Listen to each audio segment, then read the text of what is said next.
Hello students, I'm teaching you MySQL. This is video number 2. In this video, I'll teach you the structure of relational databases. So here I begin. What is the structure of a relational database? What is basically relational database? It is in the form of a table, and many tables together will make a relational database. So here is one example of table. Say in this table there are 4 columns and 3 rows. And what are all these? See carefully. In the following table, there are 3 attributes: item number, item name, price. For each attribute, there is a set of permitted values. Permitted values means item number can be natural number, say 1, 2, 3, 4, 5, 6. Item name, the values kept in the particular store. For this database is created. That store contains the items. All those item names can be there in the column item name. Price, price is the list of price stored in the store. And quantity, it can be in kilogram, it can be in pounds, it can be in number of pieces. In this way, this table contains data which is related to a store. Let me continue. For example, item number can be a natural number, I already told you, and item name can be a string, and that must be available in that store. If that string or that item, particular that item, is not available in the store, or it is not the part of that store, it should not be available in the domain also. So structure of relational database, say this is the table, and first column is item number. The set of natural number is the domain of column number 1, and second one is set of fruit name available, apple, banana, etc. in that particular store are the domain for the second column. And next one is any float number, it can be in rupees. This is the value of column number 3. This is the domain of column number 3, and the set of all units used to measure the quantity.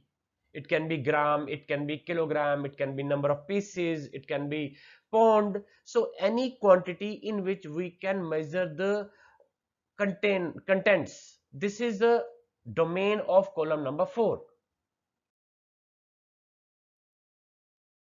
Say, what is the key? Now we need to understand how to authenticate data, how to prevent our data from wrong entries. By mistake, clerical mistakes are there, and to stop clerical mistakes, we need to apply some keys, some constraints on our database. So what are those constraints? What are the things available for the as a keys for the databases are given here? See, first one is primary key. What is a primary key? Primary key is a column which has capability to uniquely identify a record. If a column or a group of columns make primary key or composite primary key, that is called uniquely identifiable column of the table. So single column is called primary key, and multiple columns together is called composite primary key. So here I have written for you a set of one or more attributes that uniquely identify a tuple is called primary key. Values in a primary key attribute are unique and cannot be null. So empty value is not allowed in the primary key. There can be maximum one primary key in a relation. Multiple primary keys are not allowed in the table. Next is candidate key. If in a relation there are many columns which has capability to become a primary key, all those columns which are capable enough to become a primary key are called candidate key. For example, if in a classroom teacher want to select class monitor, and there are 3-4 students who have capability to control the class, it means there are many candidates for the monitor, but monitor can be only one. So out of all those candidates who has capability to become monitor are candidates. Now what is alternate key? See here, alternate key.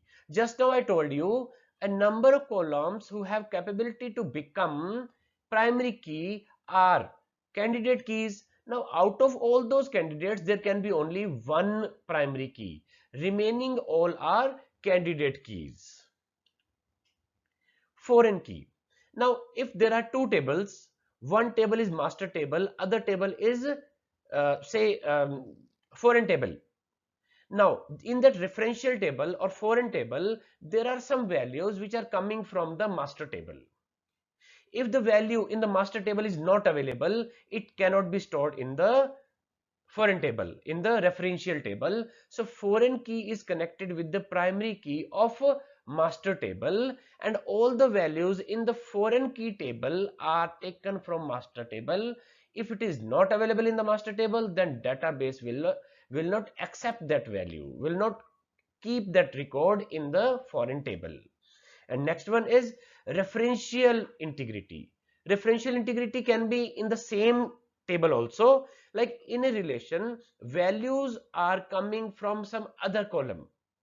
If that value is not available in that column, it will not accept that value. So basically foreign key constraint and referential key constraints are same, but only difference is foreign key constraints is in some other table. Values are taken from master table, and referential key constraint can be in other table as well as within the same table. Two different columns can be master column and referential column.